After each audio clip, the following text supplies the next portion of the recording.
Now, a couple of questions.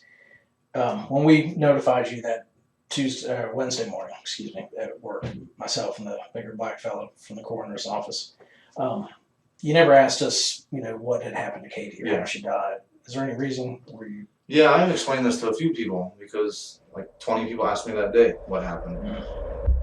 On October 25th, 2016, police in Simpsonville, South Carolina took a missing persons report for a 22-year-old Catherine Boyer-Blauvelt. Catherine's mother walked into the police department visibly distressed and explained that she had not heard from her daughter since the day before. She told officers that Catherine, who went by Cati, hadn't been answering her phone and had sounded unusual during their last conversation. While police conducted initial inquiries, contacting her workplace and documenting her absence, Katie's family began frantically searching for her, reaching out to friends and checking places they thought she might be. With no immediate leads, Catherine was officially listed as a missing person. Approximately 30 hours later, dispatch received a call reporting the discovery of a body at a nearby abandoned house. The caller, a friend of Katie's, said they had been searching for her and thought to check the abandoned house because Cati had frequented the location in her younger years. When officers arrived on the scene, they found the body of a female hidden in the basement under a thin wooden board. The remains were later confirmed to be those of 22-year-old Catherine Boyer-Blauvelt. Police began notifying next of kin and made their way to inform Katie's estranged husband, John Blauvelt, a soldier stationed at a nearby military base, which was captured on camera. Right here, Saturday morning.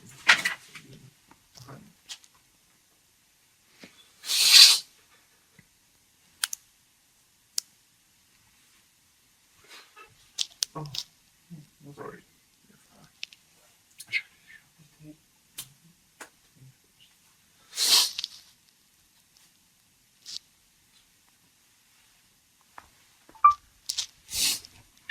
What did you guys? What was your conversation about? The dog, John Jupiter. She wanted his shit. She wanted his medical records and his dog bowl, and I told her basically to go f yourself. What is she not supposed to? We're supposed to be talking. The restraining order. Okay. This conversation is gonna be a little personal, brother. I'll go ahead and just put it out there. What the restraining order deal? What's the deal with that? This is a charge back that I got back in February 28th or 27th, end of February. Domestic violence first degree. That she charged me with. And then obviously when that happens, the state issues a restraining order. Right. It's just never.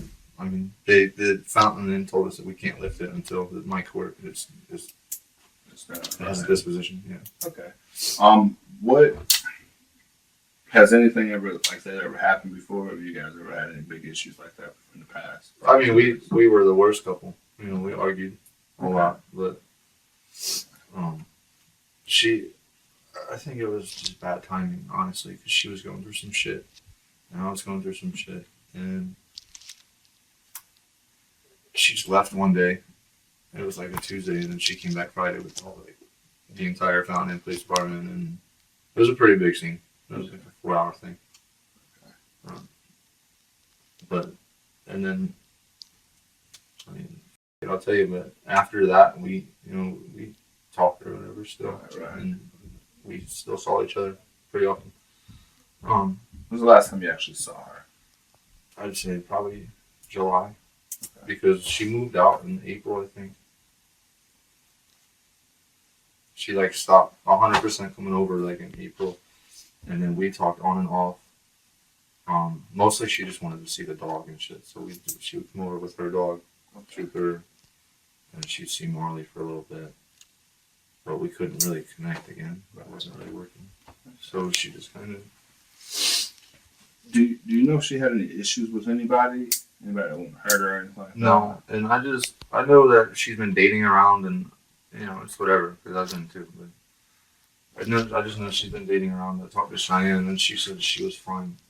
She had I guess this guy that she's I don't know if they're in a relationship or not, but this one guy that she's with who's pretty cool with her. You know who that guy is? I just know his first name is Zach. I don't know. I think he's a good like family friend. I don't know. I don't really delve into her personal shit anymore because it kind of hurts. But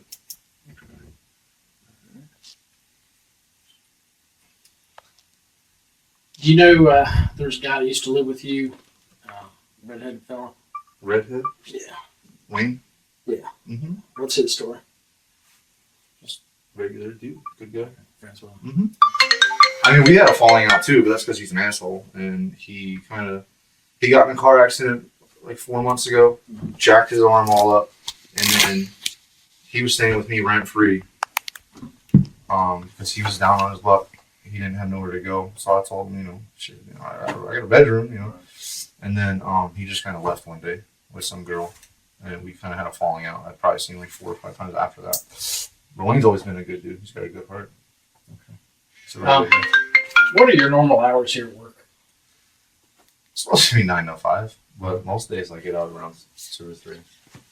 Always 9, but it really depends on when they leave. And then Who's your supervisor? Captain Dines, Marcus, like he just left. I bet he'll be back in 10, 15 minutes. You say Dines? Yeah, Dines.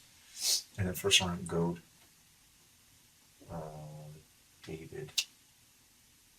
Dave. Did you work this Monday? Mm-hmm. What time did you get off Monday?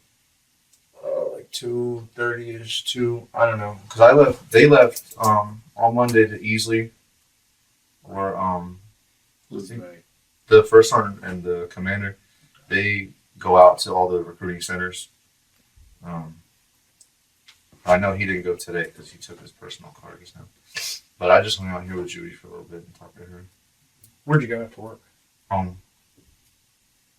What car do you drive? The Prius. Prius. Gold. Did you stop anywhere on the way home? Mm-hmm. Was anybody home with you? When I got home, yeah, my roommates were there and Tell me who your roommates are, if you don't mind. Crystal.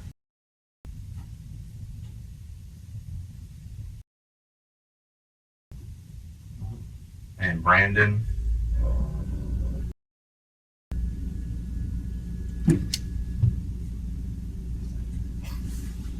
But they will be home. They normally get home around 3 o'clock, 4 o'clock. Brandon gets home a little bit earlier than that. And also Hannah Thompson. She's actually the one who took me home from work here. Excited to bring her soul. And like Gary said, I don't really care about the restraining order issue. I know people still talk when they're not supposed to and still see each other. That's just human nature. Yeah. Did you see her on Monday? Not at all. No, the last time I talked to her was on Friday about the bowl. But you didn't physically see her on Monday? Did you talk to her at all? On Monday, no. Do you have any text messages in your phone between the two of you? I don't know how many times she's. The last text I have is October 6th, and I texted her the other morning. But, all those unsaved numbers is her. So. Let me ask you this. Did you ride around Cheyenne last night looking for her? Where'd y'all go? It was the address on Scuffletown. We went knock on somebody's door. On Scuffletown Road. Whose address was it? I don't know. I could probably get the address, but we knocked on it. No, They were doing their Stop sleuthing, ringing. their own sleuthing.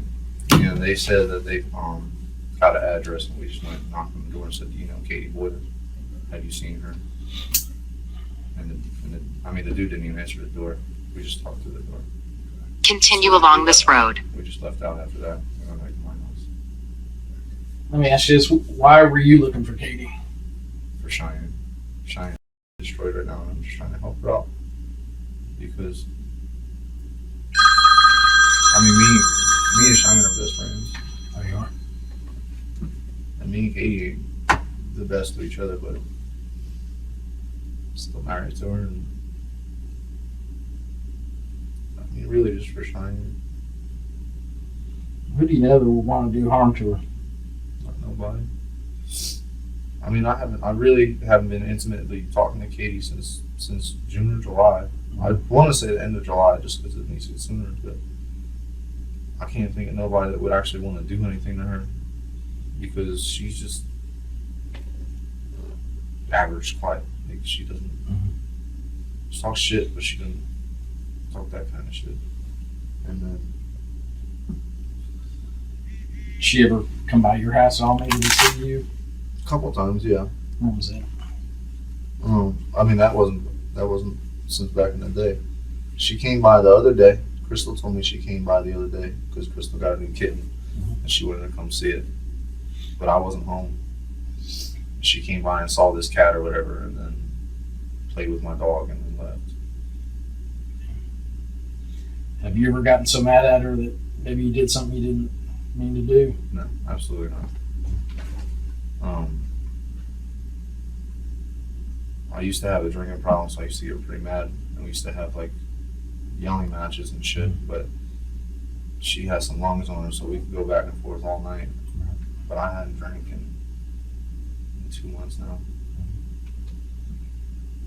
It's just because I'm trying to turn my shit around. I don't know when this court date's coming up for me with this domestic violence, and I don't want to be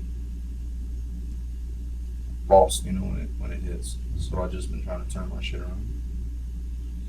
What do you do for the Army? Well, right now I just sit in this small office right now. Because of the civil investigation, all my recruiting duties have been suspended. So I've literally been sitting here since about March. What do they have you do during the day? Just office type stuff? Playing on the phone. Today I was supposed to drive to Fort Jackson because I had a mental health assessment because it's part of the chaptering process. And then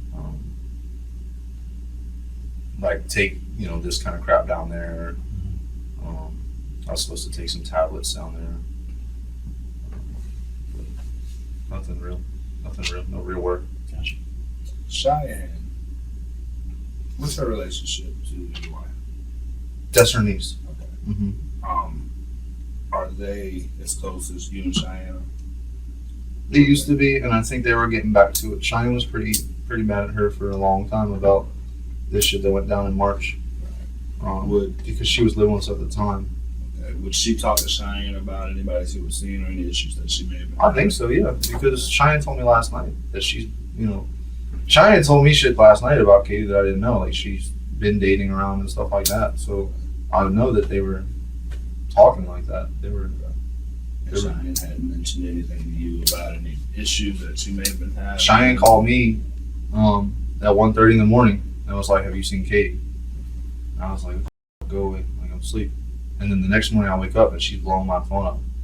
And I'm like, "What are you talking about?" And so that's when we kind of started getting concerned. And that's when we started looking. Are you familiar with this abandoned house? Yeah. Okay. That's the spot. What's the It's the spot? hangout spot. How come? I guess because Cheyenne and her friends found it, and then they have to, being teenagers, they gotta do the coolest thing they can imagine. So I guess it's hanging out at this abandoned house, and then I've been there a couple times. So When was the last time you were there?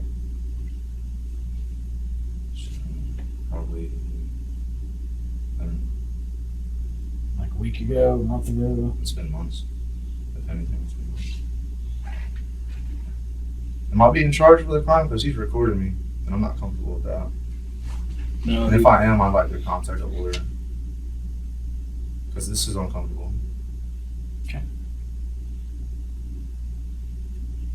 You're not being charged Okay. with a crime right now. I know, I just want to cooperate with that, This brother is a death notification. That's the big reason I'm here.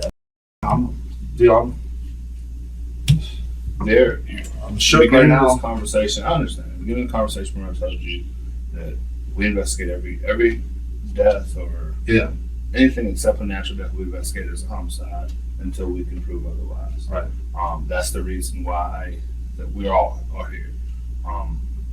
our conversation here is more for trying to figure out just kind of a time frame and put together a frame of what happened. Right.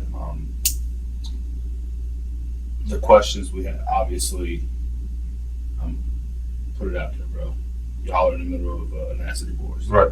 I know. And I've seen the shit her mom's been saying about me on Facebook too. And, that doesn't hold any weight with us one way or another. I hope not. We have a job to do, and that's all we're doing. And recording you is nothing to put you on blast or anything like that. Okay. It's totally for our benefit, okay? Yeah, I know. That's what I'm asking for. Our job is to find out What happened? who killed her and bring them to justice. So we're not looking to do anything to you.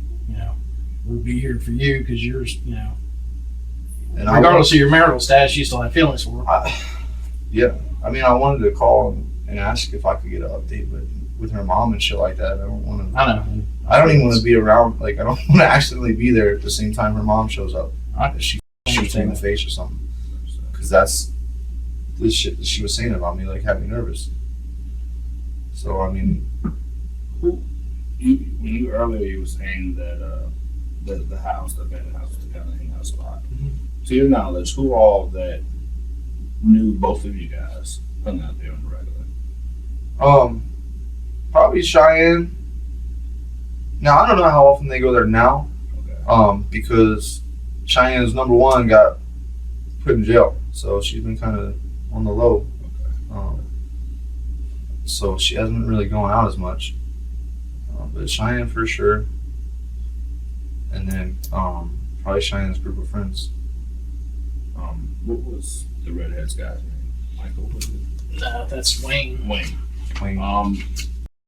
Wayne is one of the individuals who hang out at this house a good bit? Yeah, me and him been there together. We actually spent a night there together. Okay. All right. Probably last March.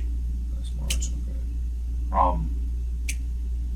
Anybody else that would be affiliated with Wayne and you, or Wayne and her, that would? I mean, we all had pretty much the same group of friends because most of the people I met, I'm not from here, so most of the people I met down here were through Cheyenne Okay. and Katie. So, if it's my friend, is more than likely it was already Cheyenne's friend. When was the last time you talked to Wayne?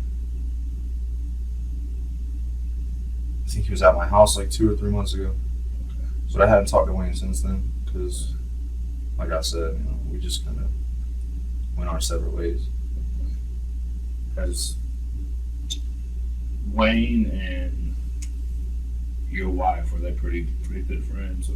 They used to date back before we met, and I think, it's speculation, but I think they hooked up a couple of times since me and her separated in March. Okay. So I don't know if they were dating necessarily, Right. but I know that they were kind of closer than friends. Okay.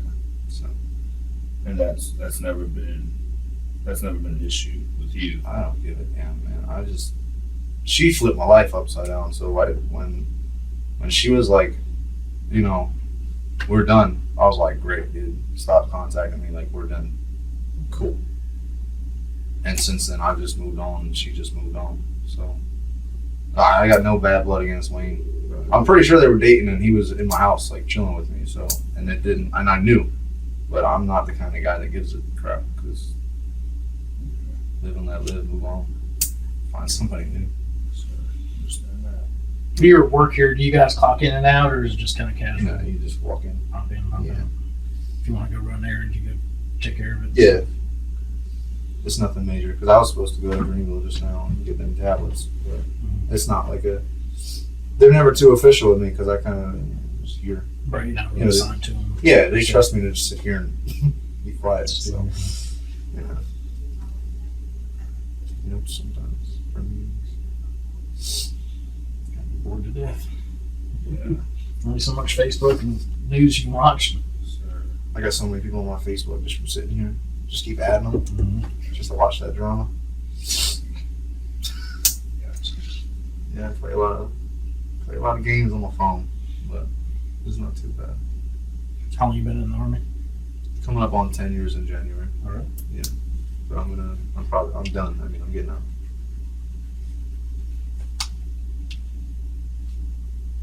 You used to recruit there on Fairview Road Mm-hmm. and then Pelham.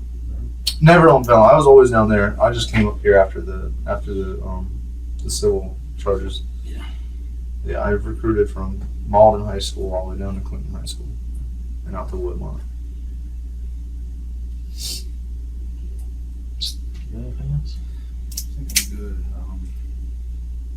We will just kind of let you know where we're going as far as with her from here. We'll do not talk to today. We will have, I'm about 99% sure we'll have a manner of death today. I can't say that about the cause, it just depends on what we see. Okay. You are her legal next of kin. You guys are still legally married. You're Right. legal next of kin. Within the same token, her mom, morally, right thing to do would be to allow me to discuss anything with her Right. Yeah. about this death. Yeah. Legally, I have to get your permission to do that. Absolutely. Okay. Absolutely. So we'll definitely stay in contact with you. Let me get a number for you. After delivering the death notification to John Blauvelt, investigators began to take a closer look into his relationship with Cati. Speaking with friends and family, officers uncovered accounts of a contentious relationship between the two, with tensions escalating to the point of physical altercations in the past. As the investigation progressed, officers uncovered even more troubling information about the couple's history. With these revelations, they decided to bring John in for an official interview at the police station to get his side of the story. All right, so November 2nd, 2016, 3:30 p.m., John Tufton Blauvelt, Yes. Investigator Manley, and Investigator Moorcraft. Case number. We hadn't really had a chance to sit down. I know I talked to you that day when we notified you about her death. Yeah. And things are kind of emotional and everything. So we're still working the case, obviously, and trying to figure out who killed her. We've talked to a bunch of people. We wanted to give you some time to grieve and do what you need to do mentally before we brought you in here. But we would like to ask you some questions that maybe you can give us an answer, what we're looking for. So with that in mind, are you willing to talk to us today? Yeah. Okay. All right. What I have to do is read your rights. We've been doing that with everybody we've been talking to because, anybody could potentially be a suspect. Right. So with that in mind, right now, are you under the influence of any drugs or alcohol? No. Okay. All right, John, what I can do is give you this identical form that I'm reading. It's just your rights. It's kind of like you've seen on TV and stuff before. I know you've had some previous minor run-ins with the law. All I can tell you is keep an open mind. We're going to treat you fairly and respectfully, and just ask for your cooperation and honesty. So try not to let these past instances, jade you or anything like that. Okay.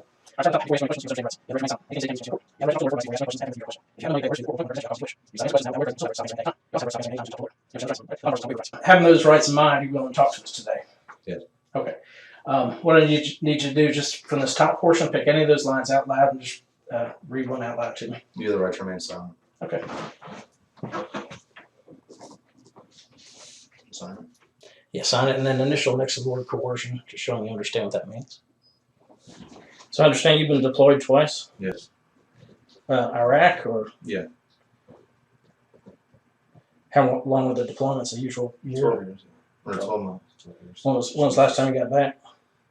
2010.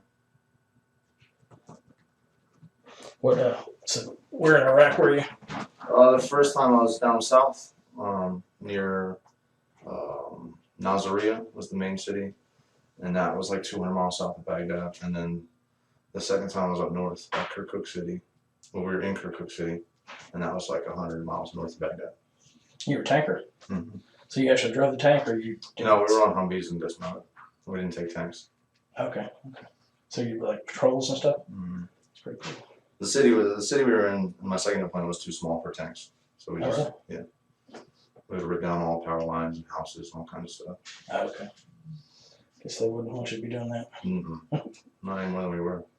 How's recruiting? Is that It was, obviously a lot different than being deployed? yeah, that was probably the worst job I've ever had. Really? I hated it. Just Every moment of it. really Yeah, because I joined the army at 18 to fight in Iraq. shoot guns and do Shoot cool big shit. guns, yeah. and then they had me sit behind a desk, and it's You not couldn't get a different assignment or anything? no, it's one of the.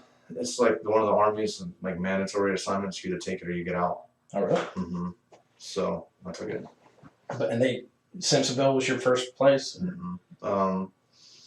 It was a strange situation because we were living in California at the time, so it would have worked out where I would have had to drive here because recruiting school was here in Columbia. Yeah. So I would have had to drive here, drive back, and then drive potentially back here. So they just moved me here first, and then I went to school here. Normally you get a selection of duty assignments, but I didn't get one, just for ease of movement. They just moved me down here first. So where would you go do most of your recruiting? Schools, Mm-hmm. stuff like that? Yeah, everything from Malden down to Clinton, out to Woodmont, all the schools in between. Mm. A lot of cold calls, a lot of just calling. Mm-hmm. We get the list every year from the high schools of all the seniors, and we just gotta call them. Wow. Pain. Yeah, it sounds like it. Horrible. Not nearly as exciting as Iraq and stuff. Mm-mm. I appreciate your service. That's pretty cool. Yeah, You all know, right. Had a good time. I'm sure you got some memories, good and bad, and in between. But from what I understand, you make some really good friends in the military. Yeah. Like I said to you before, we just want to get some background information and kind of paint a picture of what we have going on. Okay. Just kind of tell me about when you guys met, how you met. And She worked at the firehouse. Do you know where the recruiting station Mhm. is? She worked at the firehouse right next door. okay. So I was going through some crap with my current marriage. We were kind of on the way out of that marriage. So me and her just kind of met and started dating. I was still living with my wife at the time, and she was dating her boyfriend, and I was dating my girlfriend. So it was kind of a funny situation. I was staying at her house most days during the week at her dad's house, and then we finally got an apartment in December of 2014, I guess it was. Yeah, so that's kind of how we met. We just, we both smoked cigarettes at the time, so we just went out and smoked. Okay. Yeah. You just meet people through smoke breaks. And you got married in what year? 2015. And so I know obviously about the incident that happened between you guys allegedly in January, and then she didn't file a report till February. February, What made her file a report a month later about something that that was just kind of her personality. just getting back at you for something? Was she pissed or? Mm-hmm. That was her personality. When she got mad about something, she would act extremely childish until she got her way, and if she didn't get her way, she would just escalate until she got her way. They believed her about something that happened a month before. I got arrested for it. That's what I'm saying. It's kind of strange. Whether or not they believed her, I still went away in handcuffs, and I still had to get bailed out of the county. And Yeah. so, whether or not they believed her, there wasn't no. It was just a statement. Right. That's what I'm saying. It's just he said, she said. And Yeah, I went away for it, and then yeah, she moved out like the Monday or Tuesday. She moved out in the early week, and by the end of the week, she was back, like with her mom, like clearing out all of her shit. And then when I said okay, like bye, because we had played that game before where she left, she would always come back. Yeah. Well, most of the time she would leave. I would beg her to come back, and she would come back, and then we'd make it another 2 or 3 weeks, and then she would leave, and then I'd beg her to come back, and and then I just didn't beg her to come back. What kind of stuff were y'all arguing about? Everything. Just normal. Just normal stuff. People stuff. And then being a recruiter, I talked to a lot of different people. So I had 2 phones, and I talked to a lot of females, and she didn't like that. But that was my job as a recruiter. I had to talk to everybody. Yeah. And she wouldn't like that. So then we'd argue about that. And then one time I just didn't ask her to come back. And she came back like 4 days later with her mom, and they cleared out like all of her stuff from the house. So that was how far after your arrest for the domestic violence thing was that? Like a week or 2 or? No, that was in January. What made her go file in February? Who knows? Okay. But so she actually moved out when, in February or even later than that? She didn't permanently actually move out of that house until about April. Okay. But what kicked off the incident in January was she moved out. Okay. She moved out, took all her shit, came back, moved out again I told her that time, just stay gone this time because I don't want you ruining my shit. You're ruining everything in my life. Please stay away. Came back like a week later with the police. So you guys weren't married long at all. 2 months. So it's kind of 2 months, and then we made it until March. I called her the night. I know I wasn't supposed to. Don't care. Called her the night I got out of jail, and she sat there and cried on the phone. And she was like, "I didn't know that you were gonna go to jail." And I told her it's okay. You know, I forgive you. I'm a very forgiving guy. I don't give a shit. I can get over this. You know, I know who she was. She had the shortest fuse on the phone. It wasn't even a fuse. It was one of those things you just pull it. It just explodes. That was her personality. That's the personality. That's the person I knew. And I told her it's okay. That's fine. I'll take you back. I don't care. Let's just move on. And that lasted about 2 more months, probably till about the end of April into June, or I guess that would have been May. Yeah, like end of April into May, and she was like, that's when people started coming around the house. Like the Fountain Inn Police Department was like coming around the house looking for her, and I got nervous because I have a restraining order. So right. and I don't got family down here. She could leave. She could go to her mom's or her dad's and have some. I don't have anywhere to go, so I was sleeping in my car. Because I got a no contact order with her at work too, so I can get in trouble 2 different ways. No way. The military can put me on Fort Jackson. They can put me in jail in Fort Jackson for 30 days for breaking a no contact, and then I got an actual restraining order with the state. So I told her, I was like, you gotta go. Like we can talk. And we'll keep that on the low, but you got to go now because they were coming to the house. Army investigators are coming to the house looking for her.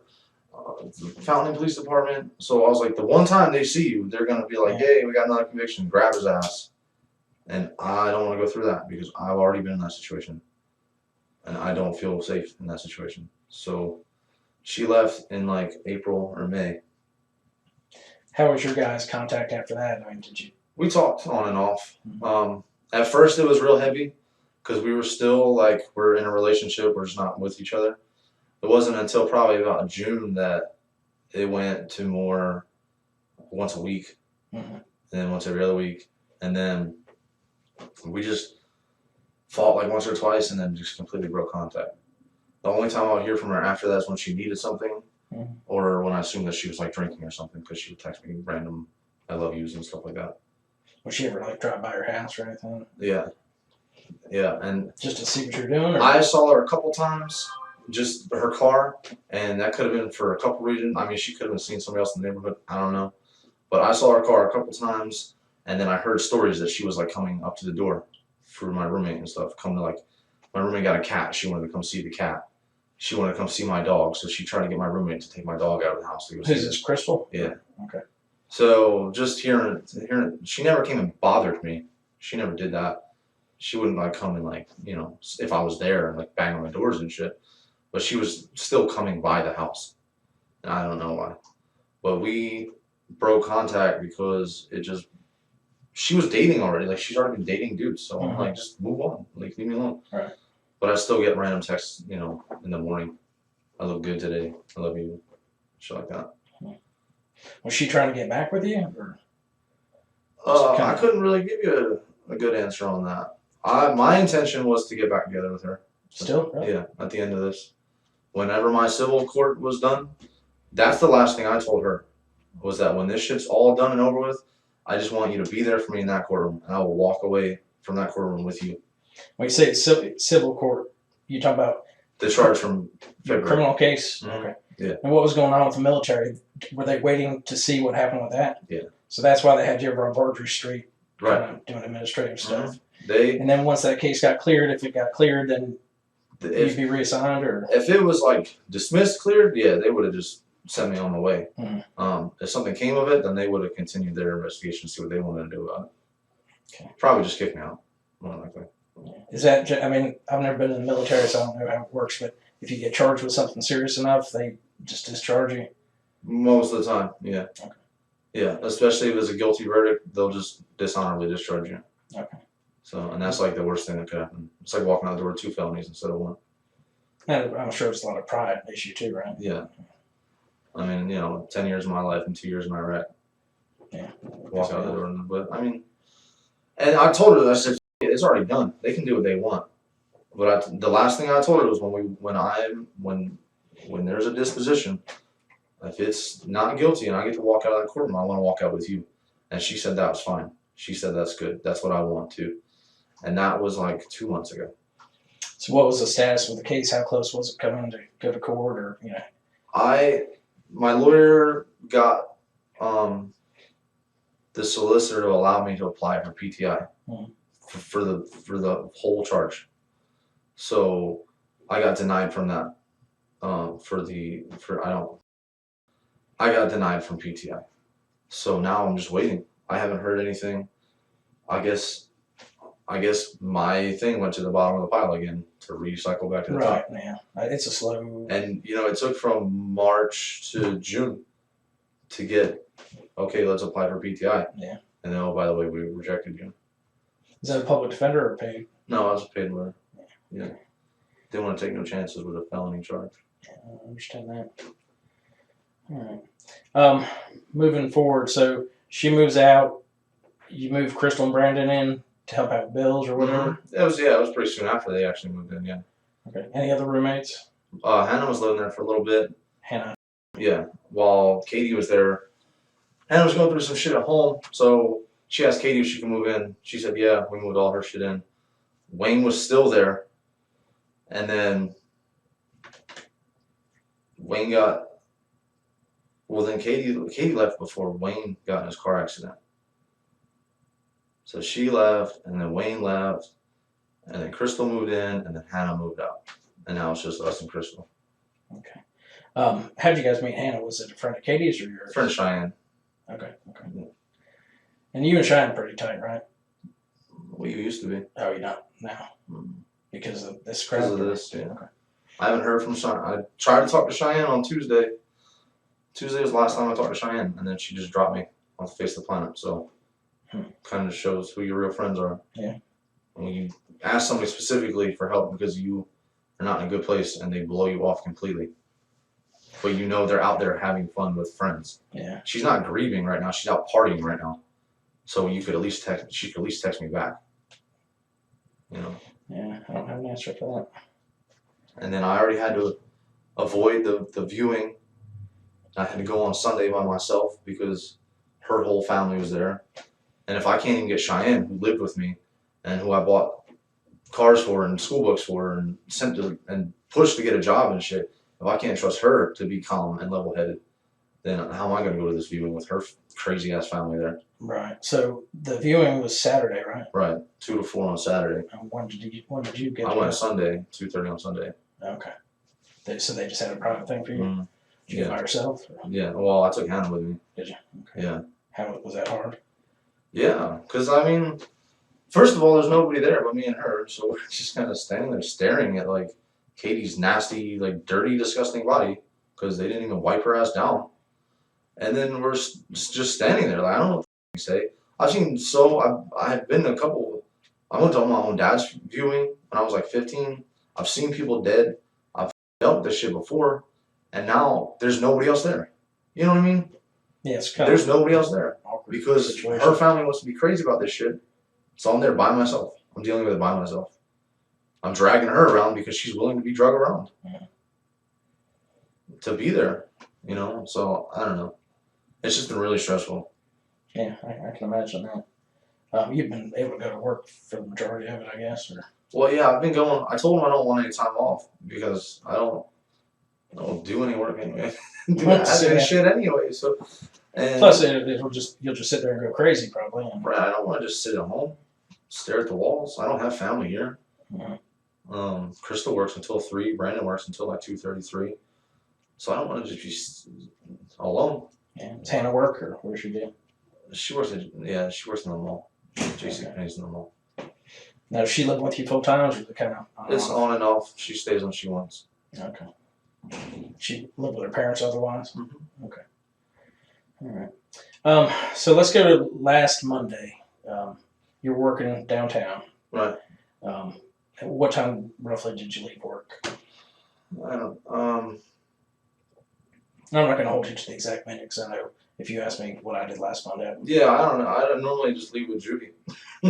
So whenever it's always between 2 and 3. Whenever Judy leaves, Mhm. that's when I'm out the door too. They really only got me there for her to keep her company. right? Yeah. So what'd you do when you left work? I just went home, and then I got home, and recently I've been like running the trail behind the house Mhm. because I hate wearing running shoes, and it gets my dog outside. So I take him out back, and we run trails. So that day I went out, ran trails, and I went and sat by with this little spot and like watched fish fucking swim. So there's a creek back there. Yeah, same. I'm doing it a lot recently just because I quit drinking a few months ago, and it's really like helped me find out the kind of shit I like in life. So I just go back there and kind of hang out outside. So your dog is Marley, Mm-hmm. which is a mix, or It's a yellow lab. all right, cool, Yeah, good dogs. it's a family dog. Was anybody home when you got home? It's Crystal and Brandon, Okay. and I had her. She was supposed to go to the Sullivan Center that morning, so she was already with me because she's up there trying to get her GED. Oh, Hannah was with you. Yeah, she's the one who drove me home. From work. Yeah, because she was supposed to go to the Sullivan Center, and then we forgot because it was getting late anyway. And then we went home. What car did you drive home? My Prius. Okay, so you I went to got- work in the morning, and she dropped you off and took the Prius, or No, she was with. Well, I don't know what the hell she does, but most times she's either walks around downtown or she sits in the car. all right. Yeah, whenever she needs to go up there, she just rides. Mhm. And then she was supposed to go to the Sullivan Center. Didn't, I guess. And then So you guys got home around 3 roughly. yeah, Brandon and Crystal, Crystal were there. And what did Hannah do while you were running with Marley? whatever she does, watch TV, play video games. What happened after that? After you're done running? We went and met my friend Scott to get some money that he owes me. What's he owe you? He owed If you don't mind me me asking. $500 for when he crashed my car. The $500 was the deductible, so he's gonna pay me back the deductible. He owes me $350 now. So When did that happen? 2 months ago. Okay. 2 months. Where'd y'all meet with Scott at? At the Zaxby's on Fairview. What kind of cars do you drive?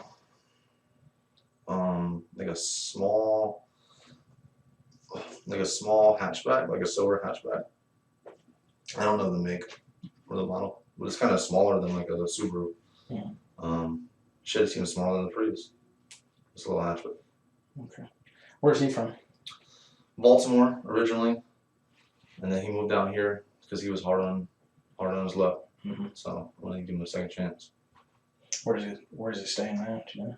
I don't know the address. He's staying with some old lady. But like in Greenville or Fountain? Yeah, Hills or Greenville. something? Greenville. Does he work? Mm-mm. But he was in the army with you? Yeah. Yeah, You gotta get deployed together? we deployed together. So he did the same kind of stuff you did? Yeah. And then he came home and got out. Well, they put him out because he started a habit with some prescription pills. Mhm. So they put him out for that. And he kind of followed him since then. Okay. So it was you and Hannah that went and met him? Yeah. What time was that roughly? I don't know. It was later. It was dark. So dark's about 7-ish. Yeah. I Roughly. guess. Yeah. Did you go anywhere before that? No. So did you meet him and eat dinner, or did you just hang out? I ate. We ate while we waited for him, and then he showed up, dropped me some cash, and he left. What's the payment plan, or is he? As he can get it, yeah. I didn't never expect to hear from him again. After he crashed my car, I stopped talking to him. I left his ass in Greer on the side of the road. Goodbye. Crashed my car, dude. You stole my car, and then you crashed it, so I'm not talking to him. And that was like, I think it was a month or two ago. And then he just started calling me like last week, and he's like, I'm in Greenville, I got money. I was like, okay, cool. Let me go get some money. So you guys were in the Prius Yeah. that night? Okay. So he's just saying that he's staying with some old lady somewhere around? Yeah, in Greenville. I just know it's in Greenville. I know he's local because I've seen him like 2 or 3 more times. Okay. That night, somebody says you and Hannah were putting some trash from a bag, like a trash bag in the back of the Prius. Mm-hmm. Do you remember doing that? Oh, yeah.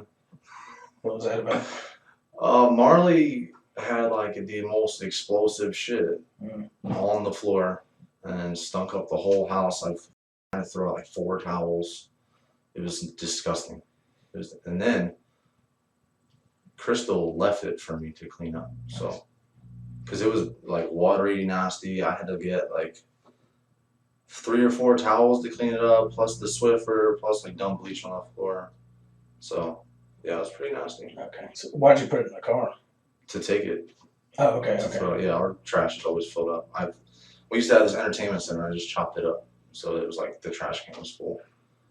So I you wanted took to that get when rid you of went to go to Zaxby's? Or? Yeah, we're just gonna throw it out on the way. Okay. Just a dumpster. Do you have your phone with you that night? Probably. Yeah.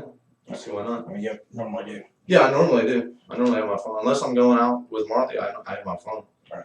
Or I'm going hiking or something like that, I take my phone. Or leaving the car at least. Do you ever turn your phone off during the day or at nighttime? Only if it dies. Only if it dies out. Do you have a charger at work for it? Or Sometimes. I carry one in my pocket. Sometimes I'll take it out when I go home and wash clothes or whatever. you stay on a good bit during the day just to keep busy? All day. Facebook and Yeah. playing games. Facebook games, other websites. Yeah. They help pass the time, that's for sure. Mm-hmm. Now, a couple of questions. When we notified you that Wednesday morning, at work, myself and the bigger black fellow from the coroner's office, you never asked us, what had happened to Katie or Yeah. how she died. Is there any reason? Were you? Yeah, I've explained this to a few people because like 20 people asked me that day what happened. Mhm. I feel like there's nothing that could bring me. So you didn't really want to know. Yeah, there's nothing that information would bring me in the moment. Like I said, I've experienced death. In the And military, mean? Or- yeah, and that's never really done shit for me to know.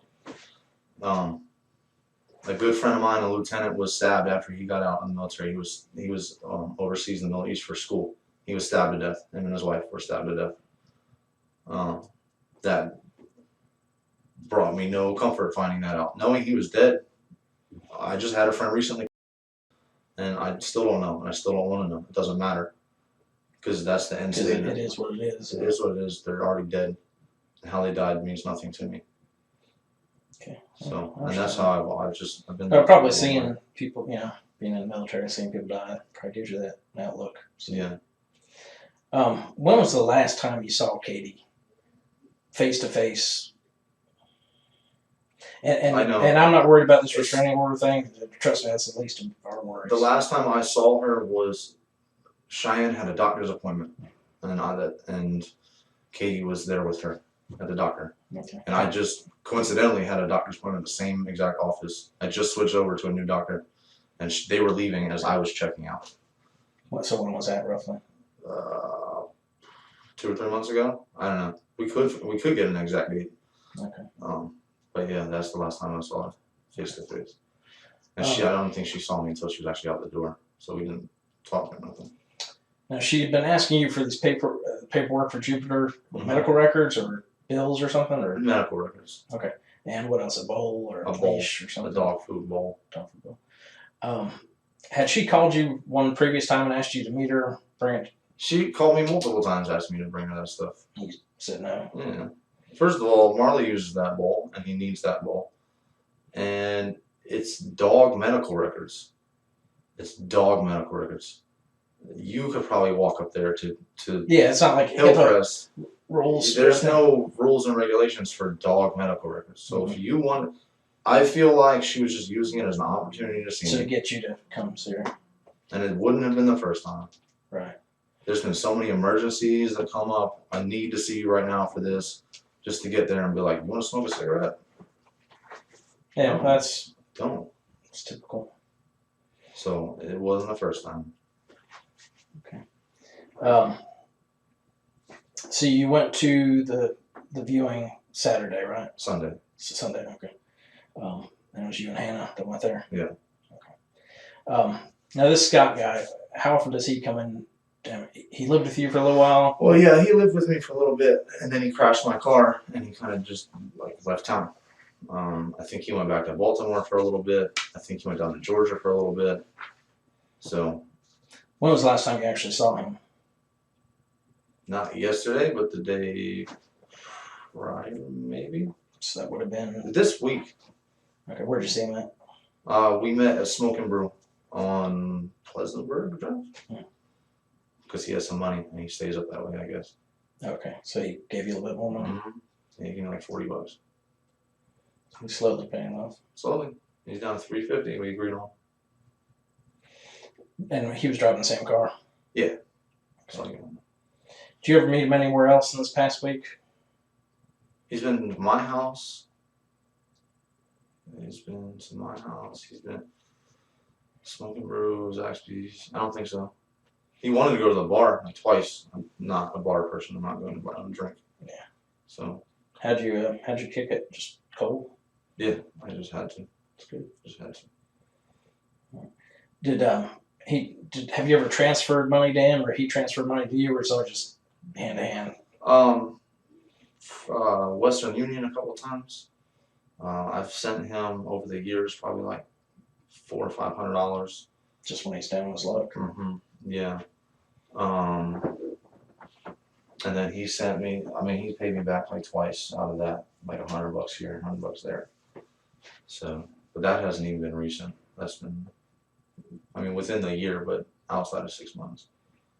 It's kind of like you don't expect it back. If you get it back, good. If not, then No, I always say, you know, if you don't expect to, if you need it back, then don't lend it out. Because especially with this guy, does he still have a dope problem? Or? he says no. But the last time I talked to him, he was acting the same exact way. Really? You know how they forget the simplest of details that really can't even be overlooked. Like he asked me yesterday on the phone, "Do I owe you $450 or $350?" Now you know that that's a lot of money, and you just gave me money yesterday. So how did you know? That's one of the little telltale signs that I think he is using again, because that's why I won't let him around my house again. Is he divorced? Or He's legally married. okay. I think they're pretty much, you know, set on their separation because she's not here. She's in Baltimore. We've heard a little bit about this abandoned house, that it was a hangout for a lot of these younger kids and whatnot. You've been there before? Yeah. Okay. When was the last time you were there? Probably a few months ago. Okay. And who you were there with at the time? I don't know. It's normally like a group of people, so it's always going to be the same group. But I just don't know who was in the group at that time. So generally, name some of the people that would be there. Not particularly at that time, but just Cheyenne would be there. Allie would be there. Hannah would be there. I would be there. Wayne would be there. Maybe Cameron. Maybe Kimani. That's it from our little group that I can think of. where would you guys park when you hung out there? That gravel, when we first started going, like back January, like last January, when they first showed it to me, that brush used to be cleared out so you could drive right up in there. Okay. And then nobody would be able to see your car, so you wouldn't have to worry about people messing with you. Yeah. Where would you guys hang out? In the house, outside the Like house? in the living room. I'm just gonna hang I've out. been in the attic a couple of times. Because there's like a crawl space hole. I guess not crawl space, but like a hole. One of the closets you can climb up in the attic and hang out there. That's kind of stable. Mostly in the living room because the rest of the house seems like at any moment it's gonna collapse. Yeah. You ever been down the stairs in the basement? Nah. Okay. That kind of because the one side's all flooded out, and then you can only climb down, and then the other stairs is like missing, like the last step, and it's all like, oh, Sketchy. you can feel it. I don't know if you've gone down there, but you can feel it like every step, Okay. like wobbling back and forth. It's So like you don't know how you're gonna get back up. So you never decide to Mm-mm. get out there and check it out? No, hell no. Okay. Because you don't ever know how you're gonna get back up. I don't blame you for that. Let me ask, and some of these questions, I'm not looking to offend you, but it's questions that we need to get answered and cleared up. Okay. Did Katie have any kind of life insurance policy? Through the military, yeah, she's automatically enrolled. Okay. Same as my daughter. So what is the military's thing called? Or is it? FSGLI, Family Service Group Life Insurance. Is that something you get for free, or you got to pay for I pay monthly $5. it? Okay. But like I said, once you're enrolled in it's called DEERS, the Defense Enrollment Eligibility Services. Once you're enrolled in that, you're automatically enrolled in life insurance. So her health insurance, her life insurance, her dental, it's all Okay. wrapped up into one thing. She was still covered under your medical and all Yeah. that? Legally, because we're married. Okay, so until you get Until we get divorced. divorced. Actually divorced. Well, that's a pretty good deal for her. Yeah. Because she was still under my health insurance. How much was her life insurance policy? Do you know? It's $5 for $100,000. Okay. And then So it's is that $5 like for the base? 10,000 for kids. Okay. So that was like 100,000's the base? Or... Yeah. That's the base. Doesn't go higher or lower as far as I know. Did she have one on you, or did you have one for her? I had the automatic one on her. I don't know what she is. I can't imagine what she had one on me. So yeah. Well, I don't know if she I automatically have one. through the military. Yeah, Okay. mine's 500,000, Oh, really? and she gets that big just because she's married to me. Mhm. So, and I paid $21 for that, Mhm. and that's like automatic. If I ever have somebody, even if I'm not married, it's still covered. I still have to put somebody's name down. Like it's So you put mom or dad. or Right, whatever. yeah. Now it's under my ex-wife and my daughter in case I die. Take care of your daughter. Yeah. That's good. Okay. Who was it under before? It's always been my ex-wife and my daughter. Just so Because- you make sure she take care of it. Yeah. You know, that's one person I know for sure that I have to take care of is my daughter. Yeah, that's respectable. I'm a dad. She's a Yeah. mom, so we understand that. Yeah, and I explained that to Katie when we got married. Like, sorry, bud, but So Katie knew. Did Katie know about the policy on her? I imagine.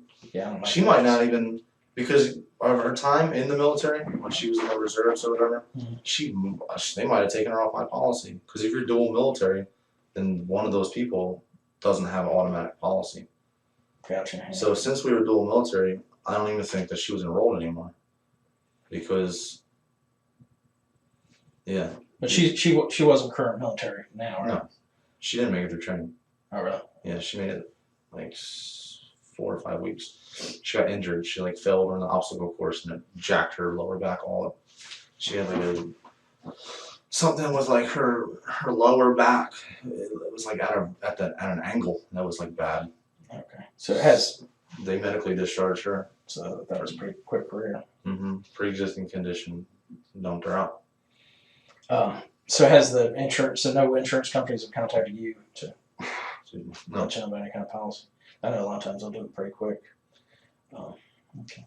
Have you ever, and it would probably jokingly, I would assume, made a statement to any of your friends about wanting to kill Katie? No. Ever said, well, if Katie dies, we'll get some money or we'll have money to do anything with? No.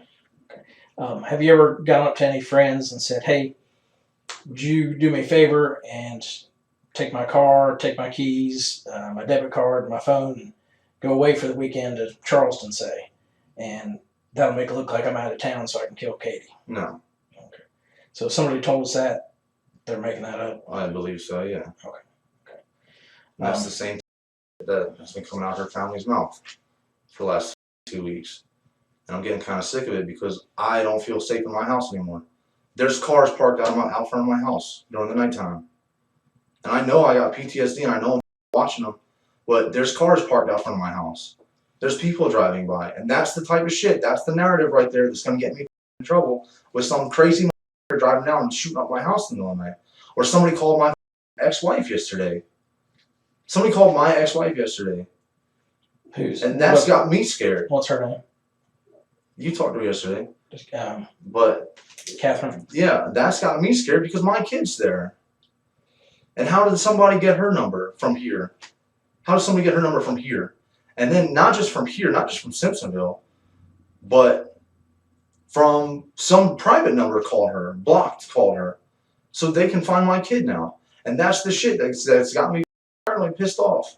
Yeah. Because I can't sleep at night because I think something's going to happen in my house. That's all I got. So people say, oh, it's just stuff. Well, if my house burns down, what stuff do I have?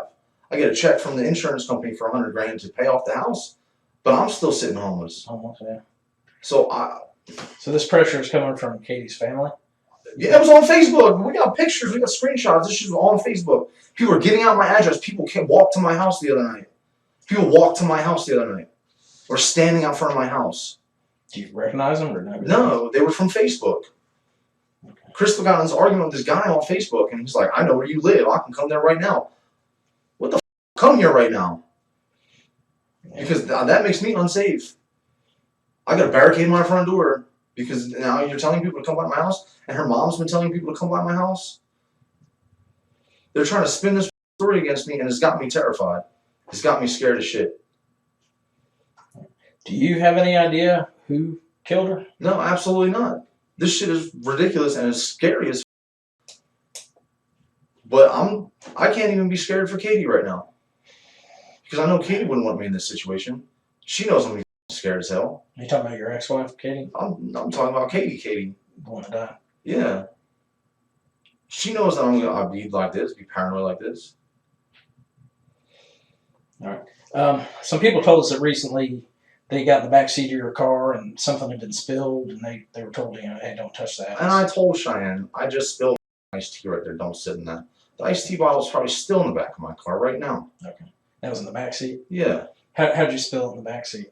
I just drink it and toss it. Oh, okay. I ain't the cleanliest person. I clean out my car once a week, twice a week, the most. Okay. Trash all over my inside of my car right now. Okay.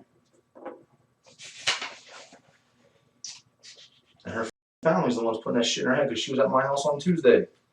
Just fine. Helping. We were both just fine, just talking to each other. Dirtbag ass family. Well, you got to understand right now they're going through a lot too. I'm trying to understand, but I'm going through the same shit. I lost a friend. Maybe not the best wife, but I lost a friend. She would always been my friend. We would have always been the worst married couple on the planet, but she was always going to be my friend. Yeah, sometimes people make great friends but terrible lovers or whatever. Right. That's the way we've seen it. We just the worst couple. But we were always the best friends. It's not until you started bringing the relationship back into it that we start arguing with each other. I got plenty of text messages where we're just nice to each other, just talking about our day. Yeah. But then, one of us would be like, so you're going to come home? What are you doing right now? And then it would escalate to, we can't be in a relationship. We can't do this and that. So it's just got me stressed out too. Nobody gives a shit. So when she was asking for the paperwork for the dog and stuff, had you decided you were going to give it to her and No. meet up, or Told her to go f herself. Okay. Just because something she could go do herself, Yeah. and she can buy another dog bowl. Yeah, she works there. You tell me you pass by 1,000 dog bowls a day, you can't borrow one, you can't take one. And then what the f you been eating out since June? He needs this bowl. That's true. Yeah.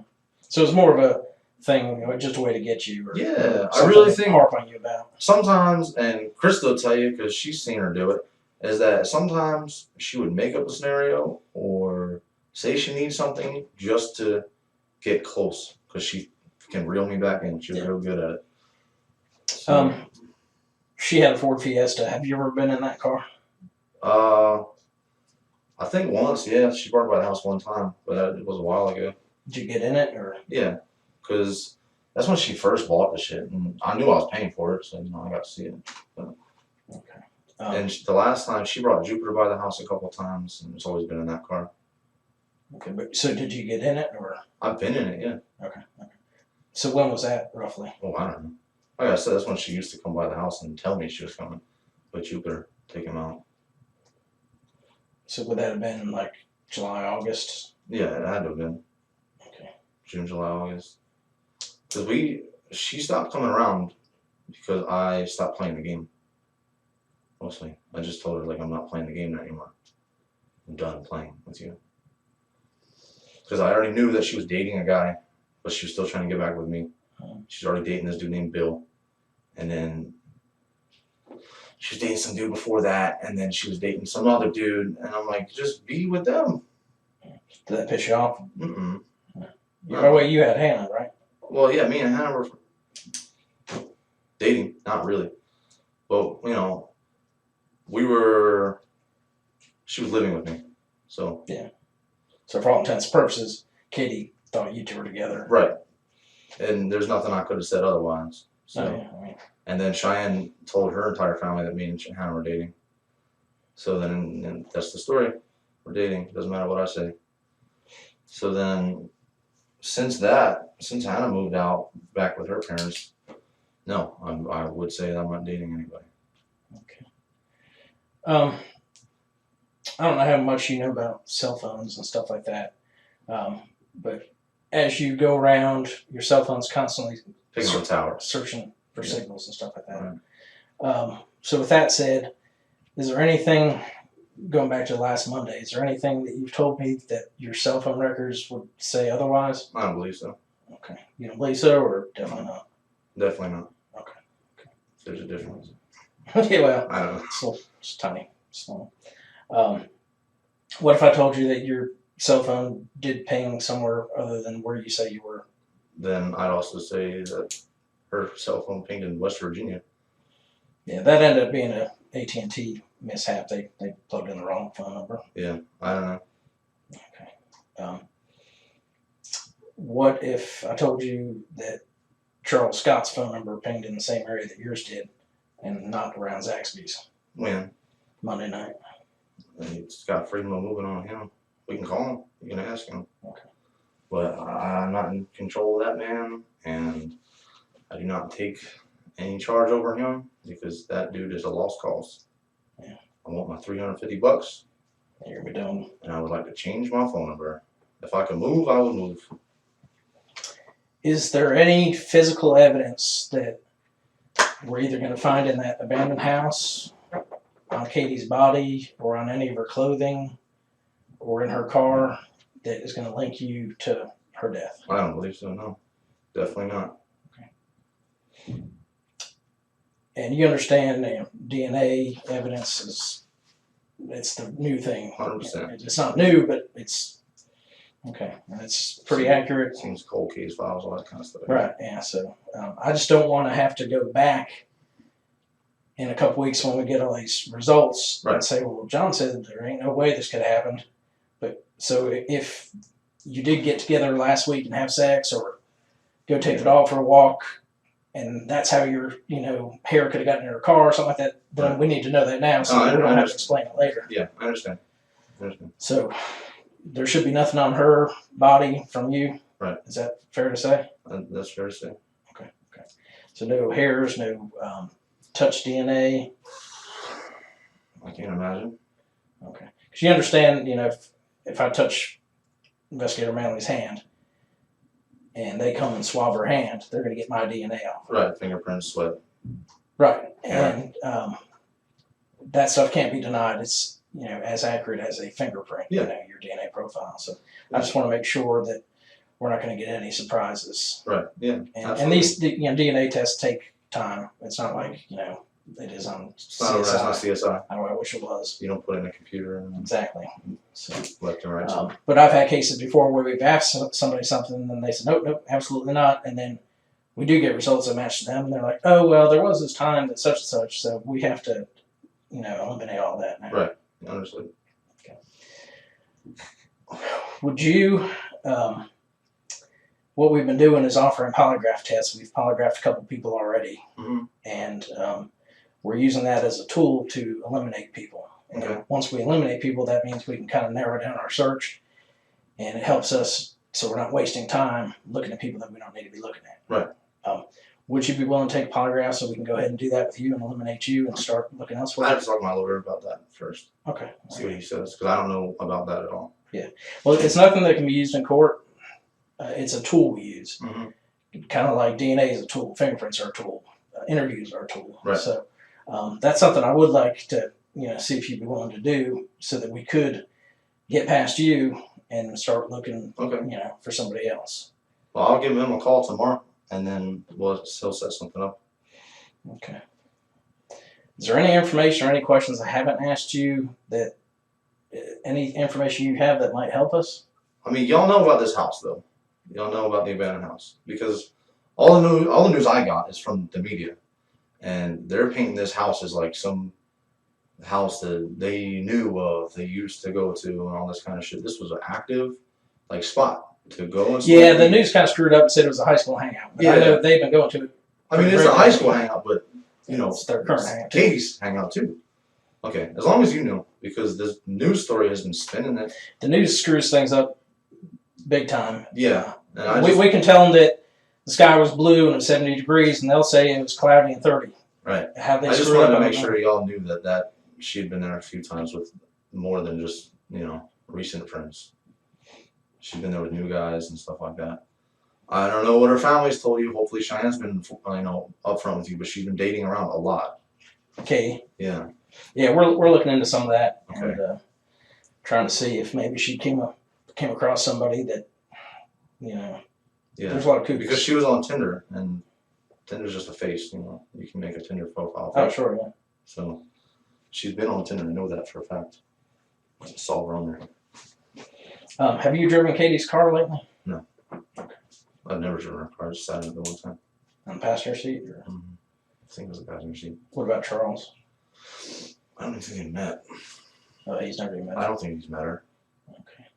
Mm-mm. Are you familiar with where White Horse Road is? Yeah.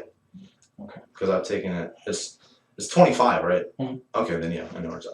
Do you know where Augusta Road and it meets? It's like Augusta Road turns into 291. I don't know where Augusta Road is. I'm sorry. Okay, no, that's fine. Not from here. 291 is Pleasantburg. 25, the only way I know 25 is because when I drive out to Easley, because I start in Greenville. Mhm. So when I'm going through Easley, I cross over 25, and there's a Spinks that I normally get the cars washed at. Okay. So this Monday night that we were talking about around 6:15, sometime around that time frame, can you think of any reason your phone would show that you were in that area of Augusta Road and White Horse Road? No. Is there any reason you and Charles were talking a lot that evening? Because that's the night that he was here. That's the night he was available. Mhm. So that's the night I needed my shit. My money. So you'll be on video at Zaxby's meeting him and eating? I was eating. He was in Zaxby's, yeah. All right, so you guys will both be on video? Mhm. Okay. What time was that roughly? I don't know. Whatever time you said earlier. Well, you said it was dark? Yeah, it was dark. Okay, so dark is about 7-ish or so? Yeah. And that's the Zaxby's on Fairview Road? Mhm. Okay. Just to help us remember or to find you, do you remember what you're wearing? Oh, hell no. I normally wear jeans and a long sleeve or I mean, I can tell you where I'm sitting at. It's right next to the drink machine. Okay. So. And Hannah was in there with you? Mhm. So it'll be white guy, white girl, black guy. Mm-hmm. So he did sit down. You know what he looks like? He's light skinned. He's Yeah. got a ratty ass mustache, shaved head, not shaved, bald, but short. Okay. And he normally wears a Baltimore hat. He's got a Baltimore Ravens hat. But I'm pretty sure I can get him. Well, he probably ain't gonna come up here because he's trying to duck and dodge y'all anyway. Why is that? Because he thinks he has a warrant for his arrest because he's an idiot. And I told him, call some people and find out, but he refuses to listen to reason. Now, usually, if you got a warrant, you turn yourself in. They'll work with you a little bit. That's what I told him because when he took my car, I had to report the shit stolen Mhm. because he crashed it, and I didn't tell him to take it. Right. So to me, that's stolen. So I had to do that, and I had to press charges on him so I could get the insurance to pay for my car. So. Okay. I think he's like ducking and dodging right now. Yeah. What do you have, Cheryl? On your way to Zaxby's, you said you dropped the bag of trash off. Mm-hmm. Where'd you dump it at? I don't know. Probably. I think it was an apartment complex. Because they have the big dumpsters. Mm-hmm. I don't remember the exact location though. Like down Harrison Bridge. You know what I'm talking about? Yeah, like Waterton and stuff like that. Mhm. I think I don't remember. It was a long day. Okay. So And then where did you go after Zaxby's? I think I just went home. With Hannah? Yeah. And where's I Scott might go? have taken her home. I think I took her back to her parents' house, and then I just went home. I don't hang out with that dude. It's not. So. Now, some people said that car that they identified as Katie's was seen pulling into your driveway around 5 o'clock that night. Crystal told me that. Yeah. Okay. Do you know what the deal is with that? Mm-mm. And Crystal told me about that. But like we said, that's a normal move on her part. Right. So that really wasn't too much of a concern. I didn't even follow up. I didn't text her or anything when she did that shit. So. Well, if that was her, why would she back out really fast? I don't know. Because you said she'd try and stop by. I'm and not see trying to the read her cat. mind, so No, I understand. But you said that she would stop by and try and see the cat, or stop by and bring Jupiter. When Right. was that? Do you know? I don't know. Like back in the summer, or here Whatever I said recently? the first time. Okay. And then what happened Tuesday? What was your day like on Tuesday? Did you go to work? Tuesday, yeah, I went to work. I've been to work every day since. Okay. Yeah. Do you remember talking to Cheyenne at all on Tuesday? That's the day trying to stay the night. Yeah. Oh, so she spent the night with you on Tuesday night? Okay. I'm trying to think because I'm getting like Tuesday, Wednesday, and Thursday all spun up because I don't remember those days very well. I was really f***ed up last week. Like my head was going. I couldn't concentrate on shit, and I wasn't sleeping. So I'm just thinking. I think Tuesday, her and Kimani came and spent the night. I think it was Tuesday. And that was after everybody knew that Katie was missing? I think, yeah. When did you catch when that Katie was missing? Was it when Cheyenne called me. That was before Mm-hmm. Moorcraft came and talked to you? And that was Monday, right? Uh-huh. Monday? No, Tuesday afternoon. Tuesday? Tuesday afternoon, you came to the house? Yeah. Yeah. So Tuesday morning at 1:30 in the morning, Cheyenne called me, said, "Have you heard from Katie?" And obviously it's 1:30 in the morning, so I said, "No, go away, I'm sleeping." And then I talked to Cheyenne like throughout the day. Katie's missing, and then I was like, "Well, do you want to come stay?" And like we can like, we went out looking for her. Did you? Mm-hmm. Where'd you guys look at? We went to this house on Scuffletown Road because one of her family members was like, "I found her phone and it's here." At a house on Scuffletown Road? Mm-hmm. Yeah. Do you remember what house that was? No, it's probably in a text message to Cheyenne. What family is it? member told you they found her phone? 8 something. Cheyenne told me Cheyenne told you that that one of her family members. found the phone? Yeah. And what happened at the house at Scuffletown? We knocked on the door and said, "Do you know Katie?" And he was like, "No." So we're like, "Okay, bye." And her car wasn't there, nothing like that, so we left. Did you look anywhere else? It was late by that point, so we just kind of went home. And then I asked her if she could stay because I was, at that point, her mom put up that Facebook message with all my information on there. So I asked Cheyenne if she could stay with me, just as like a peace of mind. It's just to ease my mind because I figured nobody's gonna f with me if they think Cheyenne's here too. So I had Cheyenne come stay. She left in the middle of the night. I think that was Tuesday. It was Tuesday. And you said Kamani was spent the night too, so was he searching with you that night too? Yeah, he was in the car too. And did you ever think to check the abandoned house that night? Cheyenne told me she already checked it. She told me she had been there and she already checked it. So I was like, "Well, f it then." And what time did you and Cheyenne meet up that night? Do you remember? It must have been after he came to the house. So I don't know. Because he came there around 4:30ish. It was probably soon after. And did she just come to your house, or did you meet up with her somewhere else? Or She was working. She was at work, and that's when. So it had to be 9 o'clock, 10 o'clock, because she was at work, and I went to go see her at work, and I was gonna try and get a table in her section, so I just could see her and talk to her. And when I got there, they said that she was getting off. So then me, Kimani, and Hannah went to Sonic, ate some food or whatever, and waited for Cheyenne. Then she came, and we were like, "What are we doing? Like, what are we doing?" So we took Kimani to home to get some clothes. She walked home to get some clothes, and then when she came back, that's when she was like, "My aunt," I think she said, found her phone on Scuffletown Road. She's like, "I have the address," and I was like, "Let's go." So we drove out there, and it was just some guy. He didn't know what's going on.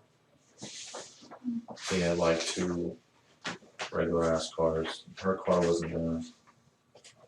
So we were like, "Okay, I guess that's it for us," and we left out. So, but by that time it was pretty late because she didn't get out of work. Actually, get out of work until like 10. So at that point, I had to work the next day. So You just went back home. Yeah, normally I'm an early to bed kind of guy. And you and Katie still talked off and on once a week, twice a week. You said. We used to. And you know that she worked at PetSmart. Mhm. Do you know what kind of hours she kept or anything? Hell no. her So I know normal she used to routine? work third, and then recently she switched. But her hours have always kind of been different. Like, I knew when she was working third, it was like 10 to 7 or some shit like that. But I don't know her recent hours.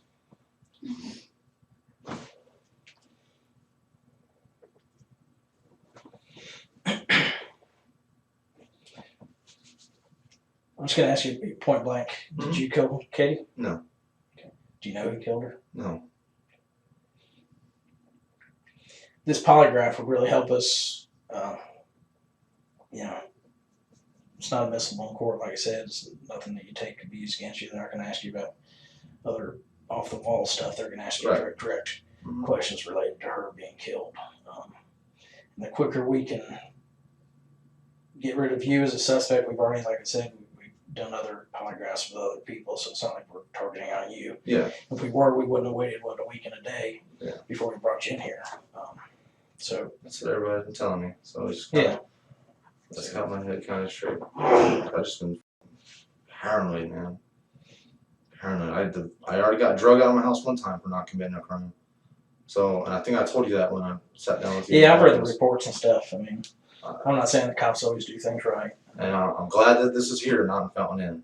Yeah, I understand. You know, because y'all are completely different. They Y'all just face value are different. play by different rules, so it's Yeah. almost like a different country. So what happens when you got like 20 cops in the entire force? I So understand. yeah, I told you that whenever you came out to work. I was like, you know, I'm already kind of nervous. I'm just glad it's here. Do you have your cell phone with you? What kind of phone do you have? I got the V10, the LG V10. Okay. V10, yeah. Does that have a lock code on it, or how do you? Yeah, it's got a access lock on it. Is it like a number lock, or Mm-hmm. do you mind telling me what the number lock is? Yes, I do. That's my pin for everything. I'm not gonna Oh, tell is you it? that. Okay. Next thing I know, you taking out $20 on the bank. No, That's all I I'm got. a pretty Right. honest guy when it comes to money. That's all I got right now is my $20. I need gas money. One of the things that we're doing with people is getting swabs Mm-hmm. from their mouth. It's basically skin cell samples that we use to create a DNA profile. Right. It's just basically a big Q-tip, swab it on the inside of the mouth, and then submit that to create a DNA profile to compare to evidence that we get. Mhm. Are you okay with that? I'll talk to my lawyer about it. Yeah. Well, what we've been doing with people is we've been getting search warrants to get them. Mhm. That way we don't have to mess around with, I do or I don't, or I need to call my mom, or, stuff like that. So I've got a search warrant to get your DNA. Okay. Like I said, you're not the first one. I Yeah. can show you, other people we've gotten it from. That's fine. I'm not gonna fight a warrant. I'm not gonna fight the court. Yeah. I mean, that's one of those things. A couple other things. We do have a warrant for your phone. So Okay. I need you to turn that over. Oh, man. Can I text my boss? You can write down a phone number and call them, but I can't let you make any calls or any texts right Okay. now. I got that from you. Can I get the number real quick? Oh yeah. Okay. And y'all can take this down.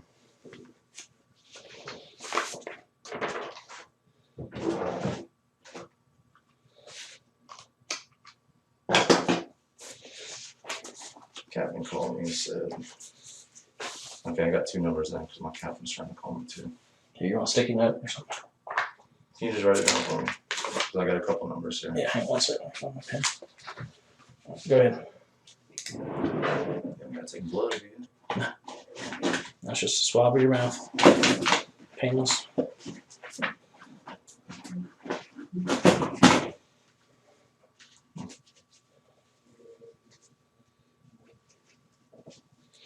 All right, you got all the numbers you need?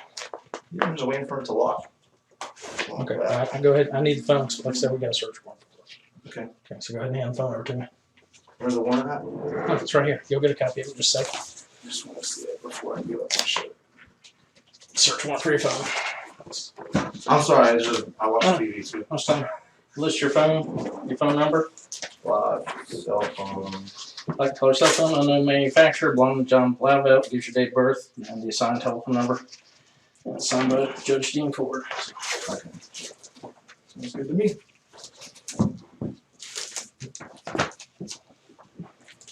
You know, I've been left-handed my whole life, Yeah. and I see how you got the paper angled. You know, I didn't learn that until last week To angle the paper? to angle it that way. I always went the other way, so all my font was italicized. I didn't know. I was trying to read some shit. I was like, how do So I? you went like this? Yeah, and everything was coming in crazy, and I really didn't know this whole time. So I wanted to improve my handwriting recently, so I've been spending time at night like doing cursive and shit.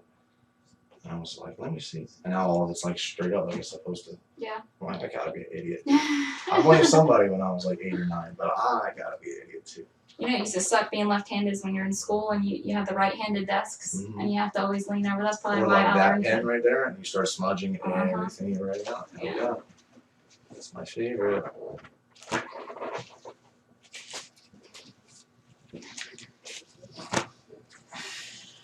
I ain't never gonna see that phone back. They don't give that stuff back until there's like until the shit's done with, right?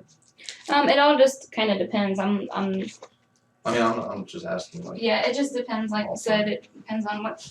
If there's any evidentiary value to that phone, then it just kind of depends on what it is. This is a search warrant for your DNA. Like Okay. investigator will have to explain to you.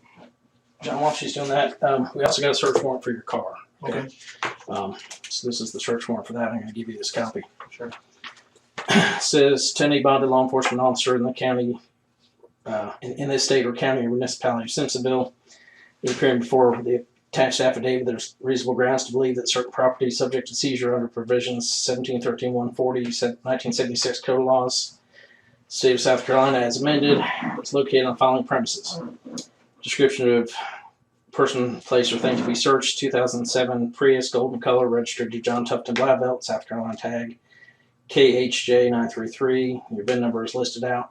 It says you're therefore hereby authorized to search the subject premise for the property described below and to seize such property if found. Description of property: interior and exterior search and processing of the vehicle to include digital photographs, latent processing, collection of blood and other body materials, of other body fluids and fibers, DNA processing, firearms and ammunition, spent shell casings, projectiles, cutting instruments, and or blunt objects that may have been used as a weapon, cell phones and any other electronic devices used for communication, legal and illegal drugs or paraphernalia, notes, sketches, documents, accelerant samples, burn debris, and any other items that may be evidence in the investigation of the death of Catherine Ann Blauvelt. Okay. That's signed by Judge Dean Ford on November the 1st. Okay. Probable cause section of the warrant says the affiant is an investigator with the Simpsonville Police Department and has 23 years law enforcement experience. The affiant has been assigned as an investigator for 13 years and has received extensive training in the investigation of violent crimes. The affiant is currently investigating the murder of Catherine Ann Blauvelt, which occurred on or about 10/24/2016. The victim's body was located in the basement of an abandoned residence at 817 Southeast Main Street.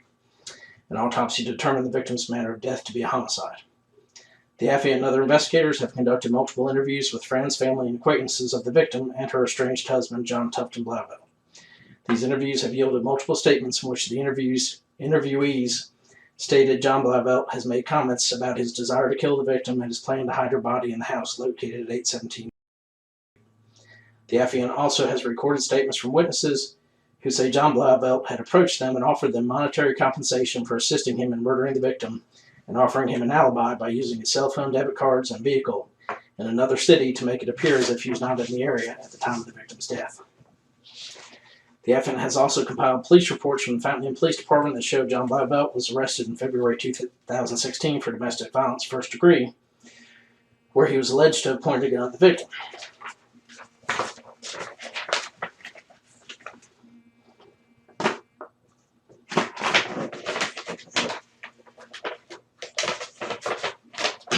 And threatened her life. John Blauvelt had a pending criminal charge that if he was found guilty would most likely result in his discharge from the U.S. Army, where he is employed full-time.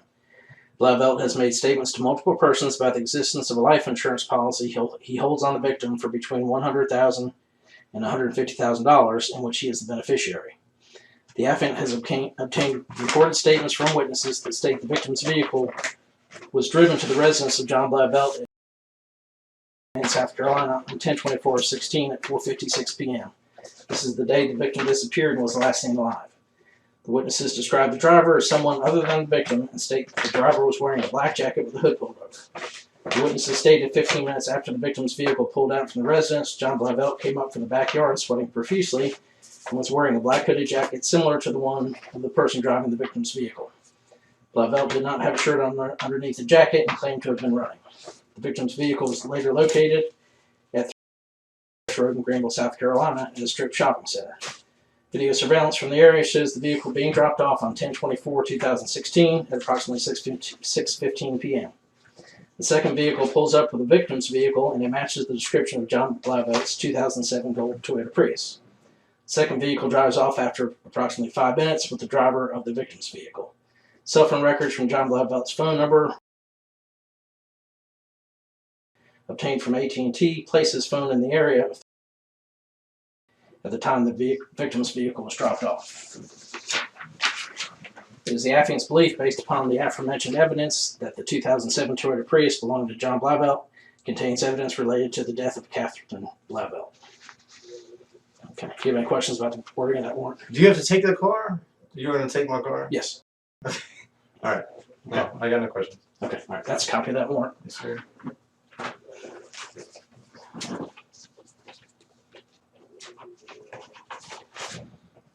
Do you want me to read the all that for these two, or do they all say the same thing? It's all basically the same. Do you want her to read these warrants too? You're going to get copies of them. That's all for the swabs. Yeah, for the Swabs swabs and and the the cell phone. Do you want me to read out the probable cause section just like he was? If it's the same shit, then you're good. It is. Having heard the affidavits Yes, sir. and the evidence that is mentioned in those, do you want, is there anything you want to say? No, sir. Okay.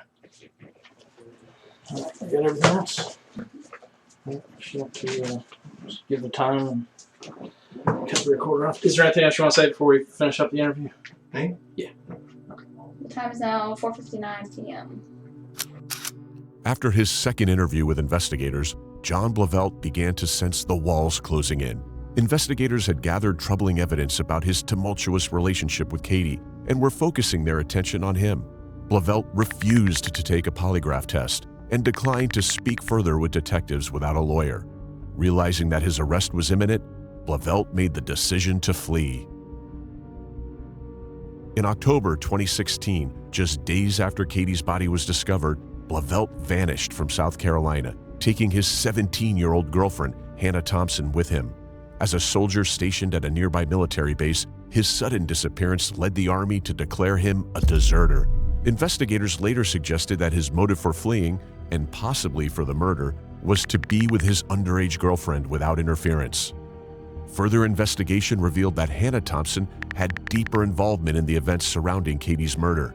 Arrest warrants indicated that Thompson was aware of the murder and actively helped Blauvelt cover his tracks. On the day of the murder, Thompson reportedly drove Blauvelt to Woodruff Road, near Cati's workplace, and dropped him off. Later, she followed him as he drove Cati's car to a parking lot on Whitehorse Road, where he abandoned the vehicle. These actions concealed key details and hampered the initial investigation.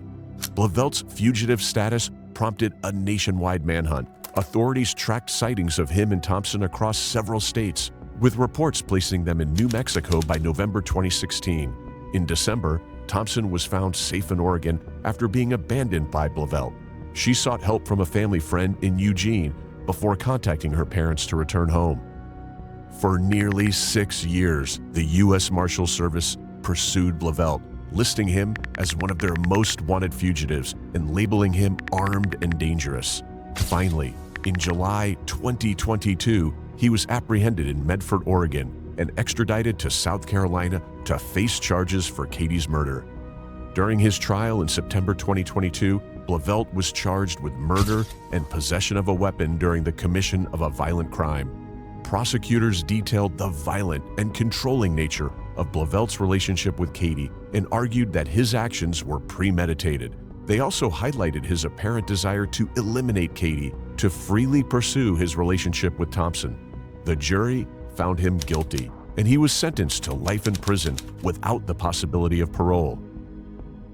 Hannah Thompson faced charges of misprision of a felony, obstruction of justice, and accessory after the fact due to her actions in assisting Blauvelt on the day of the murder. She pleaded not guilty, and her case remains ongoing. For Cati's family, the resolution of Blauvelt's case brought a measure of justice, but not closure. At just 22 years old, Cati's life was cut tragically short, leaving her loved ones grappling with grief and heartbreak.